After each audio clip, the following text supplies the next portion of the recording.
Hi friends, good morning. ఇప్పుడైతే fish curry ఎలా చేయాలో చూద్దాం. ఈ చిన్ని చేపలు ఫ్రెండ్స్, వీటిని నెత్తళ్ళు అంటారు.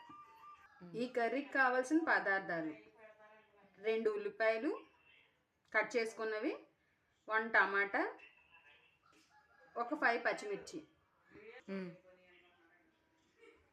ముందుగా స్టవ్ ఆన్ చేసుకుందాం. గిన్నె పెట్టుకుందాం. 3 స్పూన్స్ ఆయిల్ వేసుకుందాం.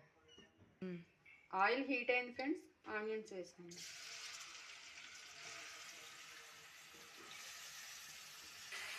నెక్స్ట్ మిర్చి వేసుకుందాం. ఉల్లిపాయలు వేగిపోయినాయి ఫ్రెండ్స్. ఇప్పుడు టమాటా వేసుకుందాం.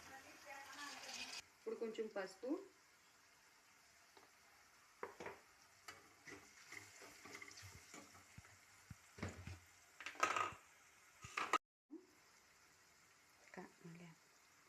కారం వేసుకుందాం 2 స్పూన్స్, సరిపడా ఉప్పు వేసుకుందాం.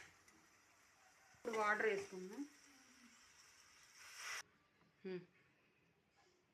చింతపండు సైజ్ అంత నిమ్మకాయ పులుసు వేసుకుందాం కూరలో. ఇప్పుడు పులుపు వేసుకుందాం ఫ్రెండ్స్. ఇప్పుడు పులుసు మరుగుతుంది కదా ఫ్రెండ్స్, ఇప్పుడు చేపలు వేసేసుకుందాం. ఫిష్ మసాలా కూడా కొంచెం వేసుకుందాం.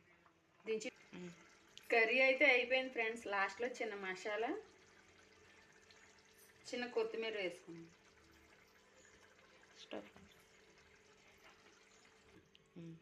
స్టవ్ ఆఫ్ చేసుకుందాం.